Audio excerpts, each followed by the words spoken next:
ቪዲዮአችን በ2024 የአውሮፓ ፓርላማ ህብረት አባል ሀገራቱ አሰ ፓርላማ የወሰኑትንና በስደተኞች ጉዳይ ላይ 2025 በተወሰነ መልኩ እየነካኩ ተፈጻሚ ያደረጉት 2026 ላይ ደግሞ በደንብ ተፈጻሚ ይሆናል ተብሎ ከተባሉት ውስጥ አምስቱን እነግራችኋለሁ። ለዚህ ዩቲዩብ ቻናል አዲስ ከሆናችሁ ሰብስክራይብ አድርጋችሁ ቤተሰብ ብትሆኑ ታተርፋላችሁ። በብዙ አውሮፓ ላይ ያሉትን ማንኛውንም ነገሮች በዚህ ዩቲዩብ ቻናል እንዳስሳለን ህይወታችን የተሻለ እንዲሆን አውሮፓ ላይ ብዙ ዕውቀት እንዲኖረን መረጃ እንዲኖረንና በመረጃ እጥረት ምክንያት የተለያዩ ነገሮች እንዳይሆኑብን በዚህ ዩቲዩብ ቻናል በቻልን መጠን የሚጠቅማችሁን ነገር ይዘን ለመምጣት እንተጋለን። ስለዚህ ቤተሰብ ሁኑ። ምናልባት ይሄን ቪዲዮ ካያችሁ በኋላ ለሚጠቅመው ሰው አለ ብላችሁ ካሰባችሁ ወደ ኋላ እንዳትሉ። አውሮፓ ፓርላማ ምንድነው? አውሮፓ ህብረት አባል ሀገራት 27 እና ወደዛ የሚጠጉ ሀገራት ናቸው። ሁለት ምርጫ አላቸው። ሁሌ ልክኛ ሀገራው ለምሳሌ ፓርላማ ምርጫ አንድ ነው አይደለም? አውሮፓ ላይ ሁለት ምርጫ ነው። አንደኛ የአውሮፓ ህብረት ፓርላማ ይመረጣል እንደ ሀገር፣ ሁለተኛ ደግሞ የሀገሪቱ የራሳቸው ፓርላማ ይመረጣል። ይሄ ፓርላማው ከሀገራት የሚወጣጣ ነው። ከጀርመን፣ ከፈረንሳይ፣ ከቡልጋሪያ፣ ከኔዘርላንድ፣ ከፊንላንድ ከምናምን። ስለዚህ የሚወስነው ውሳኔ ፓርላማው ነው። ከዛ ደግሞ የአውሮፓ ፍርድ ቤት አለ። ይሄን በተብራራ ቪዲዮ ሌላ ጊዜ እሰራለሁ። ግን ለጀነራል ኖሌጅ እንዲሆናችሁና ጠቅላላ እውቀት የአውሮፓ ህብረት አባል ሀገራት ፓርላማ ስል እያልኩ ያለሁት የግለሰቦቹ የሀገራትን ሳይሆን ወይም ደግሞ ፕሬዚዳንቶቹ ወይ ደግሞ የመሪዎቹ ሄደው የሚሰበሰቡትን ስብሰባ ሳይሆን ፓርላማ አለው ራሱ ህግ የሚያረቅ የሚያወጣ የሚያጸድቅ በተለያየ ጉዳይ ለምሳሌ ኢኮኖሚ ላይ፣ ጦርነት ላይ፣ ስደተኛ ላይ፣ የተለያየ ጉዳይ ትምህርት ላይ ወይም ደግሞ ፕሮዳክሽን ላይ ለምሳሌ የተለያዩ ነገሮች ከቻይና አይግቡ አውሮፓ ላይ የሚል ሊሆን ይችላል። ለምሳሌ ፌስቡክ ላይ ሜታ ላይ የሚጣሉ ማዕቀቦች ሊሆኑ ይችላሉ። ስትሮንግ የሆነ እንትን ያለው ህብረቱ ላይ ነውና ይሄ የአውሮፓ ፓርላማ ህብረቱ በ2024 በጣም ከብዙ ስብሰባ ከብዙ ጭቅጭቅ በኋላ ወደ 4-5 ነጥቦችን በስደተኞች ጉዳይ 2025 እና 2026 እንዲፈጸም አጥብቆ ወስኗል።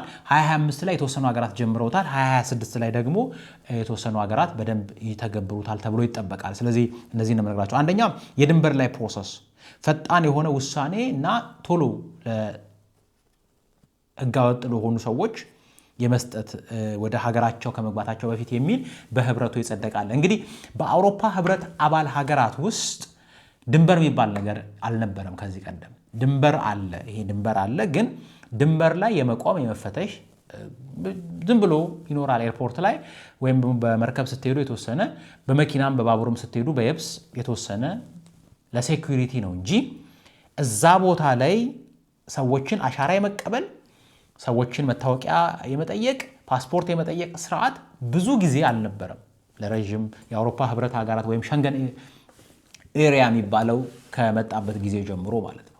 የአውሮፓ ህብረት አባል ሀገራት ግን አገራት በየግላቸው ስደተኞች እየገቡብኝ ነው፣ ህገወጥ ሰዎች እየገቡብኝ ነው የሚልና በግላቸው ድንበራቸውን የመጠበቅ የመፈተሽ ነገር ሲያመጡ እንደ ፓርላማ ተሰብስበው ኦኬ ድንበር ላይ የአሳይለም ፕሮሰስ ሂደት ይካሄድ which is ባዮሜትሪክ ውሰዱ፣ እንደ ሀገር ደግሞ የራሳችሁን ህግ አውጡና የምትቀበሉትን ተቀበሉ፣ ማትቀበሉትን መልሱ ወደ መጣበት ሀገር የሚልና የድንበር ላይ ፕሮሰስ ተጀምሯል። ፕራክቲካሊ ይሄን ነገር ያየናቸው ነገሮች አሉ። ወደዛም ስንል ለምሳሌ አንደኛው ጀርመን ላይ በቼክ በኩል ፖላንድ በምትዋሰንበት በኩል ጀርመን ብዙ ወይም በኦስትሪያ በኩል የተለያዩ ፍተሻዎችን አሻራ የመውሰድ ስርዓት ፖላንድ ለምሳሌ ፖላንድም እንደዚሁ ሌሎች ሀገራትም ሲያደርጉ ተስተውሏል። 2025 ላይ 2026 ላይም በደንብ ይቀጥላል ተብሎ ይጠበቃል። ይሄ የአውሮፓ ህብረት ፓርላማ የወሰነው ውሳኔ ነው። ሀገራት ደግሞ እንደየሁኔታው እያዩ እየተገበሩት የሚገኝ ነው። ይሄ 2026 ላይ በደንብ ተግባራዊ ከሚደረጉ ነገሮች ውስጥ በአውሮፓ ህብረት አባል ሀገራት ውስጥ ይሄኛው አንደኛው ነው። ሁለተኛ የአውሮፓ ህብረት ሀገራት ከተስማሙበትና ፓርላማው 2024 ላይ አጽድቆ 2025 እና 2026 ላይ በደንብ እየተሰራበት 26 ላይ በደንብ ሊሰራበት ከታሰበው ነገር አንዱ ምንድነው? ስደተኞችን እኩል የመከፋፈል። ስደተኞችን እኩል የመከፋፈል ማለት እንግዲህ እንደምታውቁት ሰዎች በተለያየ ምክንያት ጣሊያን ሊገቡ ይችላሉ። አሁን እንደ ግሪክ እንደ ጣሊያን ያሉ ሀገራት በጣም ብዙ ስደተኛ የሚኖርባቸው ሀገራት ናቸው እና ኢኮኖሚካሊ የሚቸገራሉ፣ ካፓሲቲም አይኖራቸውም እና ይሄን ነገር በማየት የአውሮፓ ፓርላማ ውሳኔ ያሳልፏል። ያሳለፈው ውሳኔ ምንድነው? አንደኛ ስደተኞችን እኩል መካፈል 100 ሰው ካለ 30 5 እንደዚህ 10 በቁጥር ማለት ነው። ካልሆነ ግን ስደተኛ አልወስድም የሚል ሀገር ከሆነ በገንዘብ የሚገባውን ለዛ ብዙ ስደተኛ ላለበት ሀገር ሰፖርት ማድረግ አለበት የሚል ህግ ወጥቷል። ይሄ ብዙ ሀገራትን ያግዛል ብዬ አስባለሁ። ስደተኞች አያያዛቸው ያላቸውን ነገር ብዙ አይጎዳውም ተብሎ በአውሮፓ ህብረት ስለታሰበ ስደተኞችን እኩል የመከፋፈል ነገር ተብሏል። ሌላኛው በሶስተኛነት ደረጃ አንድ መለስበት ነጥብ አለ። በርግጥ በሶስተኛነት ደረጃ ሁለተኛ ጥገኝነትን በአውሮፓ ዩኒየን ሀገራት ላይ ለሁለተኛ ጊዜ መጠየቅ መቅረት መቻል አለበት የሚል ጽኑ አቋም ይዘዋል። ምን ማለት ነው ይሄ? ሁለተኛ ጥገኝነትን መጠየቅ ማለት ለምሳሌ አንድ ሰው እንኬዝ ጣሊያን ቢመጣና እዛ ቦታ ላይ በፈቃዱም ያለ ፈቃዱም አሻራ ቢኖረው እዛ ቦታ ላይ ኬዝ ድንገት ቢሰጥ ባይመቸውና ወደ ሌላ ሀገር ሙቭ ቢያደርግ ሁለተኛና ሰከንደሪ አሳይለም የመጠየቅና እዛ ቦታ ላይ የመቆየት ፕሮባቢሊቲውን የማጥበብ እንደውም የማጥፋት አቋም ነው የያዘችው አውሮፓ ማለት ነው። በአጠቃላይ አውሮፓ ህብረት አባል ሀገራቱ የያዙት ሰው ይሄ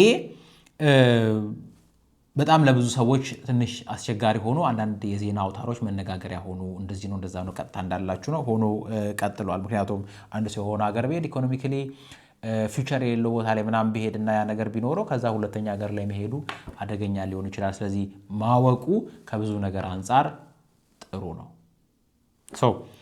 በሁለተኛ ደረጃ የአውሮፓ ዩኒየን ሀገራት ላይ ስደተኝነት መጠየቅን ማስቀረት ነው የ2026 አቋማቸው። ደረጃ ወጥ የሆነ የስደተኞች አያያዝ ይኑር የሚል ነው።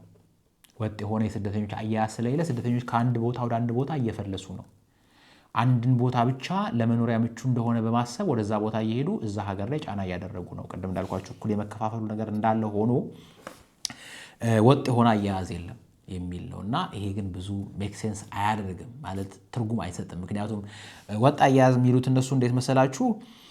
እንደ መጠለያ የተለያዩ ስደተኞች ስደተኛ ሆነው በሚቆዩባቸው ኢንተግሬት አድርገው ወደራሳቸው ስራ ወደራሳቸው ትምህርት ወደራሳቸው ላይፍ እስከሚገቡበት ጊዜ የሚያገኟቸውን ነገሮች ተመሳሳይ ማድረግ ነው።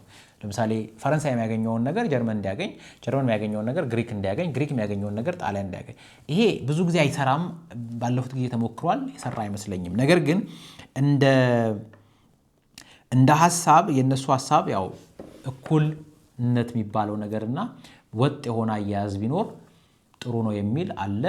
ግን ከዛ ጊዜ በኋላ ደግሞ ለምሳሌ ወጥ የሆነ አያያዝ ለምሳሌ ሰው ጥገኝነት በጠየቀበት ጊዜ እኩል አያያዝ ቢኖረው ከዛ በኋላ እዛ ሀገር ላይ ፊውቸር ባይኖረው እዛ ሀገር ላይ ቋንቋው ጥሩ ባይሆን እዛ ሀገር ላይ ትምህርት ባይኖር እዛ ሀገር ላይ ቤተሰብ መስርቶ መኖር ባይችል እሱም ሌላ ችግር ስለሚሆን ያን ያህል እንትን አይደለም። ግን በአራተኛ ደረጃ ወጥ የሆነ አያያዝ ይኖር የሚል 2025 ላይ በተወሰነ መልኩ ይታያል። እዚህም እዛም 2026 ላይ በደንብ እንግዲህ ከተገበሩትና ስራ ላይ ካዋሉት ይሄኛው አንደኛው የአውሮፓ ህብረት ፓርላማ የተስማማበት ፍርድ ቤቱ የሚያጸደቀው ሐሳብ ነው። በአምስተኛነት ደረጃ እነዚህ ህጎች ከወጡና በፓርላማው ከጸደቁ በኋላና 2025 ላይ ተጀምረው 2026 ላይ ተግባራዊ እንዲደረጉ ከተወሰነና ከተፈቀደ በኋላ ያስቀመጡት አንደኛው ህግ ምንድነው? ክራይሲስ ሜካኒዝም የሚል ወይ ደግሞ በተለያዩ አደጋዎችና በድንገተኛ ሁኔታዎች ላይ ክራይሲስ በሚኖርበት ጊዜ ክራይሲስ ሜካኒዝም መቀጠልና ፍሌክሲብል የሆነ ህግ ማውጣት። ፍሌክሲቢሊቲ ቢኖረው ጥሩ ነው። አሁን አንዳንድ ጊዜ ምንድነው ህግ ይወጣና ያ ህግ ሰዎች መሬት ላይ ያለውን ነገር እንዳይሰሩ ይከለክላቸዋል ብለው ስለሚያስቡ ድንገት የሆነ ሀገር ጦርነት ቢነሳ፣ ድንገት የሆነ ነገር ቢመጣ፣ ድንገት የሆነ ነገር ቢሆን ፍሌክሲቢሊቲ ያስፈልጋል። ስለዚህ ማንኛውም አደጋዎች ካሉ ድንገት የሚቀየሩ የሚሻሻሉ ህጎች ደግሞ አሉ። ላይክ ለምሳሌ እንበልና እንደ ራሽያ ዩክሬን ጦርነት፣ እንደ እስራኤል ፍልስጤም ጦርነት፣ የተፈጥሮ አደጋ አላቅም ዋሬቨር የሆነ ነገር ቢመጣ ለዛ የሚሆን አንድ ህግ ደግሞ አስቀምጠዋል። ክራይሲስ ሜካኒዝምን ይሰሩበታል። ተሰብስበው ኢንቴንሲቭሊ የሚወስኑት ነገር ካለ የሚያደርጉት ነገር ካለ ያደርጋሉ ማለት ነው። እነዚህ 5 ነገሮች በ2025 2026 በደንብ በአውሮፓ ህብረት አባል ሀገራት ውስጥ ይደረጋሉ ይጠበቃሉ በጣም ተግባራዊ ይደረጋሉ ተብለው ስለዚህ ከዚህ አንፃር ነገሮችን ማየት ያስፈልጋል ይጠቅማችኋል ብዬ ያሰብኳቸውን ነገሮች እንግዲህ በዚህ YouTube ቻናል ሁሉ ጊዜ ሼር ስለማደርጋችሁ ሰብስክራይብ ካላደረጋችሁ ሰብስክራይብ ብታረጉ እጅግ በጣም ደስ ይለኛል